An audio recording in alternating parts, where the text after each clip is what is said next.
Hello, Julian here.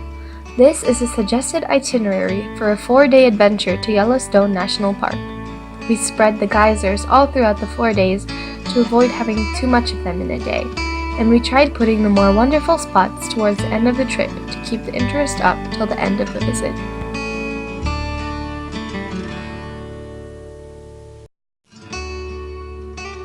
We love scenic drives, and Firehole Canyon Drive is definitely one of them.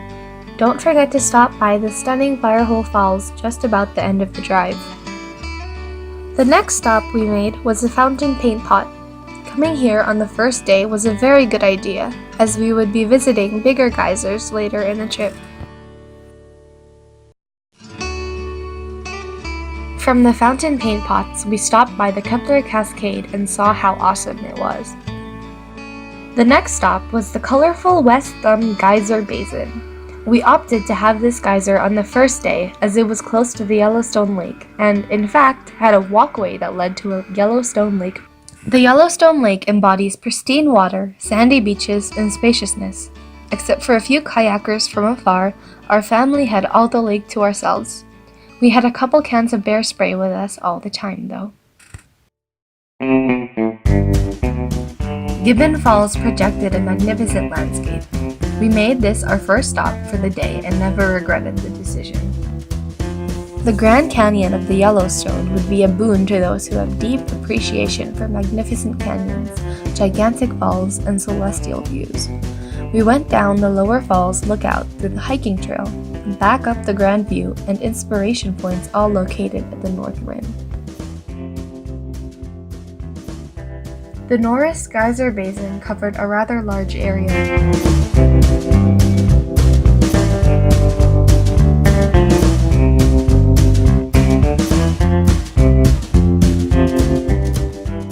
We then stopped by Tower Falls after driving through Dunraven Pass and were awed by the scenic waterfalls, rivers, and canyons. We cruised through Lamar Valley, where a herd of buffaloes crossed the road right in front of our car.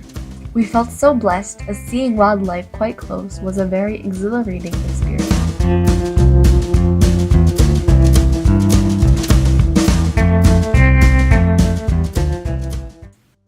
We then visited Mammoth Hot Springs, whose large complex of hot springs would definitely please lovers of beautiful natural formations.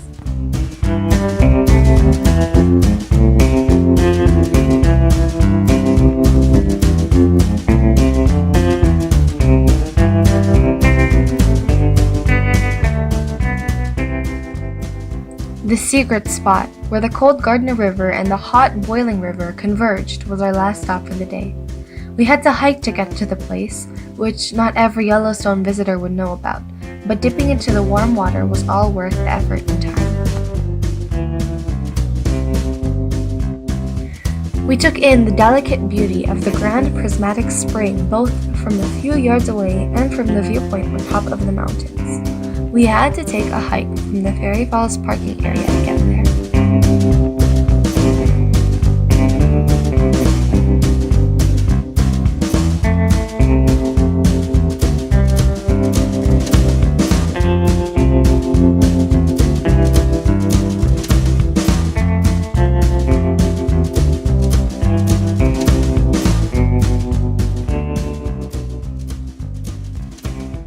We then visited and glued our eyes first on the awe-inspiring Old Faithful Inn, which had been built in 1904.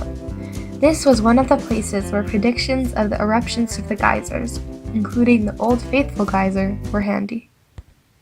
20 minutes before the estimated time of eruption, we gathered and sat on one of the benches provided for the spectators, and later were amazed for about 7 to 10 minutes at the beauty of the erupting Old Faithful Geyser. Thank you for watching. Please like, share, and subscribe when you deem fit. Thank you.